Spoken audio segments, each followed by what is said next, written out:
คือได้เสื้องามได้เลยใจบอลูสวัสดีค่ะสวัสดีค่ะสิไปเสื้อมื่อนี้คือนุ่งเสื้อคักแท้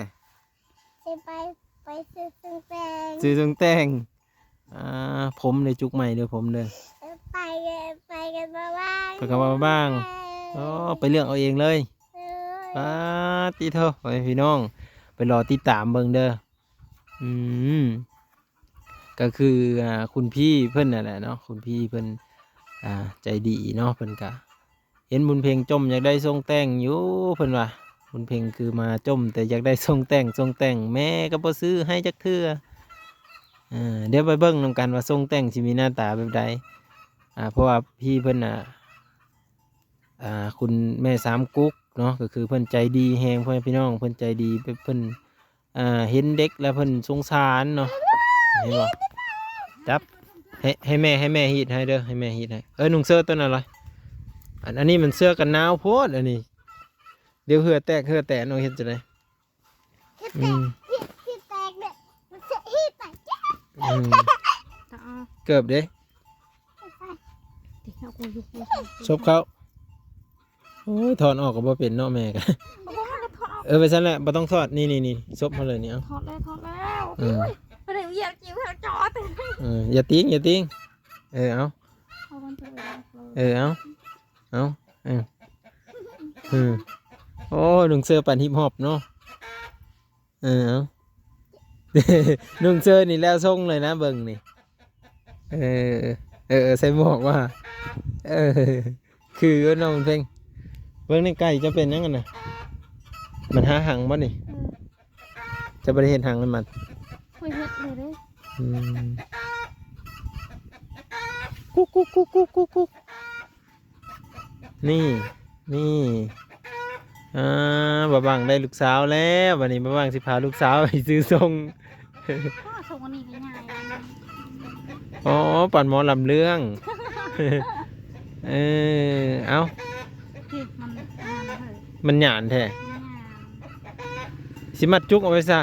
ทรงตัวอื่นเนี่ยบ่มีบ่เลยบ่มีอะไรแบบนี้โอ้ยตายคักบนเพลงอยากได้ชมแต่งกันโอ้ยตายคักลูกหลานเลยดูมาเบิ้งโอ้ยเสือกับคมมาใหญ่ผู้มันหยาอันนี้ลีโดอันเนี้ย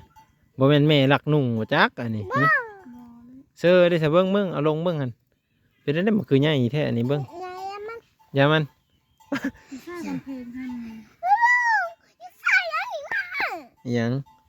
อย่างหัดนี่มันบ่มีแล้วไอ้กับบ่มีอย่างกันดิ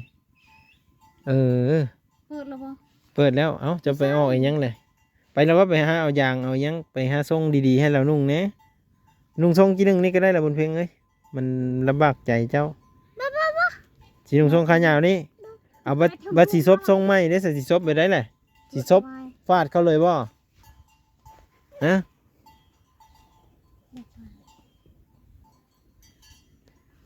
ตัวบนเพลงกับมันนุ่งทรงค่ะทรงกับเสื้อนะซัมพูใหญ่มันสัญญาณไม่ดีสัญญาณตัวเฮดนี่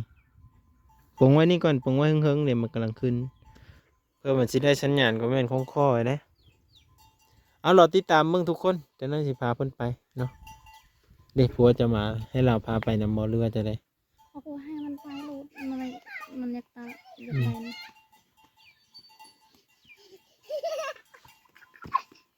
มันอยากไปศพไปตอนนั้นผัวจะบ่ไปนำบ่จ้ะ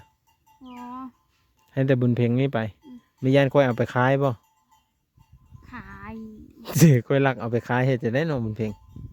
ไปยายเกิ้งไปบ่ไปซื้อทรงนำบุญเพ็ง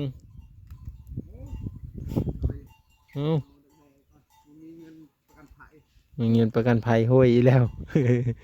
เพิ่นไม่ไปซ้ำเอ้าเด้อคักเอาเนาะลุงเสื้อตัวนี้ปิดเอาไว้เลยโอ้ยสุดยอดหลายเบิ้งปิ้นมาเบิ้งหันไปนำเขาป่ะไปแล้วให้ครบไปนำกันบ่รถจักรเพิ่นอันนั้นอยู่บ่ได้น้ำมันอยู่บ่มีน้ำมันมีแล้วเปิดให้ก่อนไปบุญเพ่งขึ้นรถเฮาใส่เกือกถือเบิ้งบ่เบิ้งนี่ฮะเล่งห้า ช่างคันแบกกล้วยอันนึง เบิ่งเดี๋ยวปิดวิดีโอก่อน ปิด เป้าโทรใส่เกิบนี่สวยงามไปขึ้นรถไปนี่ขึ้นรถเปิดเลยดิมันสัญญาณไม่มีดินี่โอ้พาเด็กน้อยมาแล้วดิมาฮอดตลาดเมืองสนแล้วเด้อทุกคนเด้อนั่นก็คือน้องบุญเพ็ญเนาะมาฮอดแล้ว มีแต่บ่ว่างสีเข้าไปจ่ายหนี้ก่อนไปจ่ายหนี้แล้วก็สิพาร้านน้อยนี่เข้าไปเนาะไปบุญเพ็ญย่างพี่เลยไปย่างไปเลยลองมากัดดิ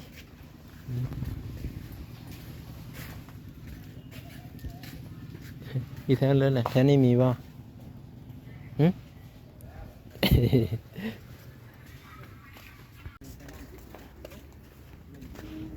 อย่างว่าเลยวันเลยวันเลยมากพี่มาพี่เพ่ง ยังไปเลยยังไปอีกพาเป็นเพลงยังก่อนทุกคนเดี๋ยวมาฮอนห้านเพิ่นแล้วเด้อเพิ่นอันเด้อที่มีลายดอกไม้น้ำแน่มีบ่แบบนั้นเลยบ่มากแบบนั้นดิมีบ่แบบลายดอกไม้บ่มีเนาะมีแต่ทรงแบบรุ่นใหม่เนาะแต่ว่าอันนี้เราใส่หลายเดือน มักอยู่บ่มักไว้สิฉันมักแล้วอันนั้น เบิ่งดูแหละแท็กให้แน่ เด็ได้อยู่ดอกซุปป่ะ จบเบิ่งบ่ เอาซุปเถอะเดี๋ยวเอาไปซุปให้หน่อย อันนี้คือน้อยสุดแล้วบ่เบอร์นี่ เอาไปเล่ามาลูก เบอร์นี้น้อยสุดเลยคนฉันว่าอันนั้นก็จังไปรอบเบิ่งหานอื่นแล้วก็จึงกลับมาหานี้อีกนะซบเบิ่ง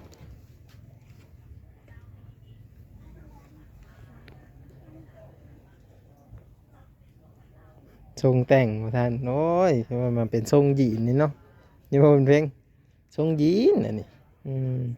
แล้วก็ฮู้จักแนวงามเนาะจะได้ทรงแต่งว่าซั่นอันนี้คือน้อยสุดแล้วอยู่ในห้านเพิ่นนี่แล้วก็มีส่วนหลายก็จะมีแต่เบอร์แบบซี่นะทุกคนทรงแบบนี้นะที่ว่าเป็นทรงเป็นลายดอกไม้ยังบ่มีเนาะเป็นรุ่นเก่าตัวนะฮะแม่นอยู่บ่บัดนี้ได้อยู่อะไรอยู่ไสละแอวอยู่ไสแอวอยู่ไสมักบ่แหละเอามักแล้วมักแล้วว่าซั่นอันนี้ราคาเท่าไหร่นี่ฮะเบิ่งนี่100,000เนาะมีรุดให้อยู่บ่นี่คือแม่ค้านี่รุดได้บ่บัด100,000ว่าซั่นเอา95เลย95เนาะมักแล้วบ่นี่ถูกใจแล้วบ่นี่แอวดิเบิ่งแอวแอลนี่ก็ต้องนิบมักติ้งเข้ากับน่าจะพอดีอยู่ทุกคนใส่แอลได้เอาบ่ใส่แอลว่าบ่เอามีบ่อยู่เฮือนบ่มีบ่เอามาสิหัดได้อยู่บ่เลยแก้ออกเลยก็ได้แม่นนี่ก็คือซื้อทรงให้บุญเพ่งแน่แล้วเนาะเกิดเสื้อที่เพิ่นนุ่งกันโอ้ง่ายเอาแต่ซ้ำหั่นบ่เอาแต่ซ้ำทรงนี่บ่เอาแต่โทรทรงแต่งนี่บ่ไปซะขนมได้กินอยู่บ่กินบ่มาพี่มาเลือกเอาขนมพี่ซะนี่มาพี่เลือกเอาขนมน่ะสิเอาไปไหนเลือกเอาเลยเลือกบ้างอยากได้ตัวไหนอยากได้แบบไหนซื้อไปเลยซื้อเก่งเนาะเอาไปนี่เอาอันเดียวนี่บ่มันสิแซ่บอยู่ว่าแบบนี้ฮะผู้ใดแบบทงใหญ่ๆบ่มากบ่ฮะบ่มากไว้นี่โอ้ยมันสิแซ่บอยู่บ่เลยคือบ่เอาแบบนี้นี่ทงมันก็ได้เอาไปใส่หน่อไม้เลยรีทางให้เพื่อนเลยคุณทงใหญ่ๆบ่มากมันแซ่บอยู่ว่าแหละเขาเอิ้นเอาขนมยังอันนี้ฮะขนมช็อกโกแลตแม่นบ่นี่ฮะ อันนี้มันเป็นอะไรอันนี้ฮะสาวมันส้มหรือมันหวาน มันจัดห้องกูคือ อืม คือดีเซน46เพิ่นก็มีหูจักซ้ำผู้ขายก็ได้อืม มันเป็นบวยอันเป็นแบบว่ามันเป็นอันนั้นได้กวนมาอันนั้น มะขามนะบ่ไปซั่นบ่ กล้วย คนมะกล้วย เอาไว้นี่มั่นใจเลยดิบ่เปลี่ยนดิเอามาเปลี่ยนได้สิจ่ายเงินเถอะมาซื้อเครื่องซื้อขนมมาพี่อันนี้เท่าไหร่ก้อยเขาสิบ่มาเอาบ่แหละบ่มีคนเฝ้าให้เอาได้นี่บ่ยามมันเสียบ่คำมันเสียนี่คือบ่ได้ได้นี่เฮ็ดจะได้แหละ เฮ็ดจะได้เลยบัดนี้ สิได้ถือเอาได้ซะถือเอาได้อยู่บ่ล่ะบ่นักบ่นักเลยเฮ็ดจะได้แหละเอาไว้อยู่ไสเอาไว้อยู่นี่บุญเพียงว่าไปทุกคนเดี๋ยวเอาไว้ก่อนเบิ่งเดี๋ยวให้เบิ่งขนมก็บ่กินเบิ่งเนาะกินได้ไหมแกเอาไหมแกกินเบิ่งหั่นแกได้บ่เฮ็ดแกกินเบิ่งแล้วมันยังแซ่บหรือบ่แซ่บจังฮู้จักเอ้ยใส่แบบแควกัดเลยได้บ่หวานๆเนาะเอาอัดไว้ก่อนฮะมะกล้วยแบบมะกล้วยเลยร้องอย่าไปใกล้ม้าเขาดิ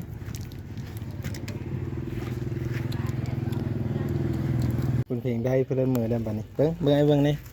เลเซอร์บัดนี้เลเซอร์สีเดียวกันเลยได้ถังทรงได้ถังเซอร์บัดนี้อันนี้คือเป็นสุดเนาะนี่เด้สุดแบบสีแหละทุกคนเบิ่งขอเบิ่งหน่อยเด้อนี่เป็นสุดแบบสีนะแต่ว่าคนละสีกันห้องเพลงสีหนึ่งพอแล้วบัดนี้เอาไปเลยอีกฮะเมื่อแล้วบ่ เกือบมีร้ายอยู่เกือบนี่เบซี่กับบ่มากวันนี้ยังมีซิดเปลี่ยนอยู่เลยเนี่ยยังไม่ทันออกแต่ห้านนี่อันนี้ก็ห้องเจ้าบ่เบซี่เด้ เดี๋ยวอันนี้ก็ง่าย บ่มากบ่ มันก็เอาแบบ บ่มาก มา แบบนี้ก็บ่มากใหญ่พุ่นเนาะใหญ่จังเอาอดไว้ก่อนมัดแล้ววันนี้มัดแล้วเนี่ยจะได้มัดแล้วเอาเลือกเบิ่งก่อนเอาเลือกเฉพาะห้านเพิ่นนี่แหละ เอาใบอะไร นี่เอาไว้นี่อันนี้ตัวเท่าไรนี่ อันนี้เส้นอันนั้นเส้นสาว เส้นสาวเนาะเอาไว้เลยที่ทางให้มันยัง เขาเป็นนี่ชมชอบคน หีดออกเลยโอ้ทรงกันเลยปุ๊บจุกเลยเนาะหลานน้อยก็ได้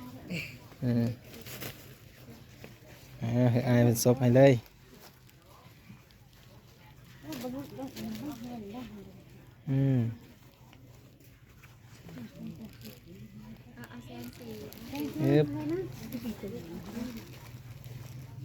นี่แขนเฮีย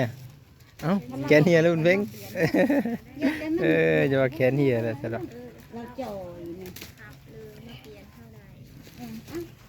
ปึ๊บพอดีว่าหันแปลงเห็นเดี๋ยวไอ้เพิ่นนิบมักติ้งให้มีซิปพร้อมเนาะนี่เด้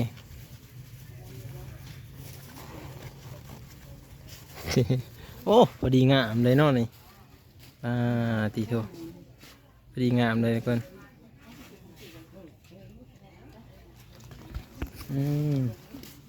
พอดีป่ะนี่แล้ววันนี้เป็นเพลงไม่มีเงินกินขนมแล้ววันนี้ซื้อเสื้อมาเลยเห็นแล้วสิมีเงินกินขนมแล้ววันนี้แล้วไม่ได้เงินกินขนมซ้ำ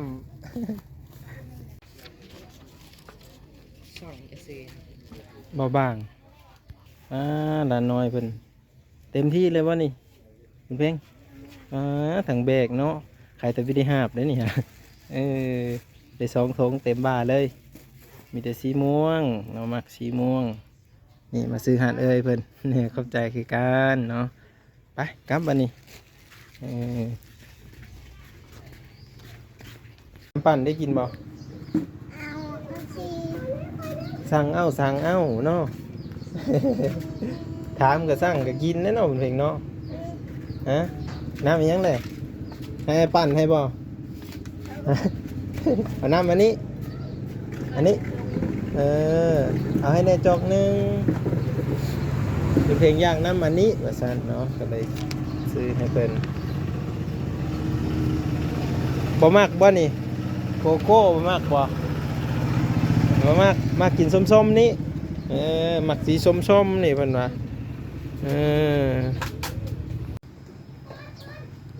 ได้แล้วบ่เงินจ่ายนะ นี่ว่าไอ้สี เพิ่งดูเสื้อเงินจ่ายให้เพิ่นน่ะจักพันน่ะรู้จักอยู่ว่าจักพันเรามันขาดเด้อมันขาดเพิ่นบ่ให้เด้รู้จักอยู่เบิ่งไอ้สิบอกนี่อันนี้ใบ 2,000 นี่อันนี้ใบ 10,000 นี่12,000ตัวน้อยจ่ายให้เพิ่นเด้อคันบ่จ่ายบ่ได้กินเด้คันอ้ายจ่ายให้อ้ายเพิ่นแล้วได้กินเจ้าจ่ายก็เจ้ากินจังได๋เพิ่นเอาเฮอดิตอนนี้บุญเพ็งก็กำลังทาเอาน้ำปั่นไปอยู่ทาแป๊บหนึงก็ทาแป๊บหนึงดิแป๊ว ถึงอยู่บ่เลยถึงอยู่บ่เอาเงินให้เพิ่นเด้อเป็นอยู่เอาเงินให้เพิ่นต้องเอาเงินให้เพิ่นเด้ขอบใจว่าสิเป็นอยู่ขอบใจฮะกินมึงดูหั่นบอกรสชาติแซ่บหรือบ่แซ่บบ่เอามือให้น้องกินน้ำบ่แหละน้องกินได้บ่ บ่ได้ บ่ได้เป็นหยังเป็นหวัดหรือเป็นไอ มีวัด เป็นหวัดได้ใส่บ่เป็นหวัดเอ้ยเพิ่นบ่เป็นหวัดซ้ำเนาะเพิ่นกินได้แซ่บอยู่บ่แหละอย่าเผากินแหงเด้อมันแล่นขึ้นหน้าผาก ขึ้นหอดสมองเงี้ยเด้นั่นจับดีๆเดี๋ยวมันเหี่ยเดี๋ยวไอ้จ่ายเงินให้เพิ่นก่อนแจ้งเพิ่นเลยมานะมาหนงย่างไปหาเราบ่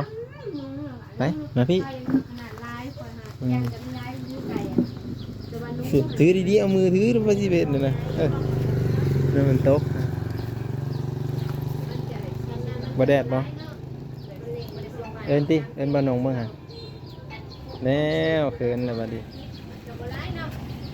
ซื้อเครื่องไป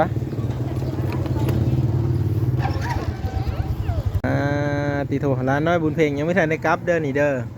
ก็คือบ่ว่างอัพคลิปอยู่ในเมืองก่อนเนาะอัพคลิปแล้วจึงกลับมือไปเลยพามาซื้อซื้อเสื้อมื้อนี้ดีเจออยู่บ่ เนี่ย ดีใจอยู่บ่ ดีใจ ได้ส่งเสื้อใหม่ดีใจได้กินหยังแน่ น้อง กินขนมกินหยังอีก ปั้น น้ำปั้นสิซื้อหยังละมื้อให้น้องฮะ ขนม ซื้อขนมฮู้อยู่บ่ผู้ใดซื้อให้นี่ฮะแม่สามกุ๊ก แม่สั่งคุก แม่สามกุ๊กซื้อเสื้อให้เจ้าซื้อทรงให้เจ้าพร้อมซื้อขนมให้กินพร้อมซื้อน้ำปั้นให้กินพร้อมซื้อน้ำมันรถให้เบาบ้างพร้อมขอบคุณพี่สาวเพิ่นหลายๆเนาะเดี๋ยวมื้อฮอดเฮือนจังให้บุญเพ็งขอบคุณงามๆเนาะตอนนี้มันให้น้องพักผ่อนก่อนเนาะขนมเพิ่นก็ได้กินแล้วบุญเพ็งก็ได้แซ่บเนาะขนมเนาะขนมกับขนมกล้วยแบบยังนี่แหละ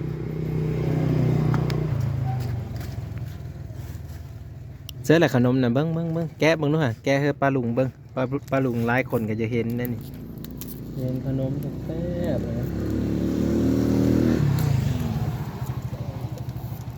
จากอีหยังกัดปากนะก็ได้ ใช่แหละไปสั่นแหละลองกินเบิ้งหันหวานเหนียวหนึบหนับหวานแซ่บบ่ปิ้นมาพี่แหละ โดย เหนียวเนาะยำมันมุนเด้อจะคือแบบอันกวนมะขามนะกวนมะขามกวนแต่ว่าอันนี้เป็นรสมะกล้วยทุกคน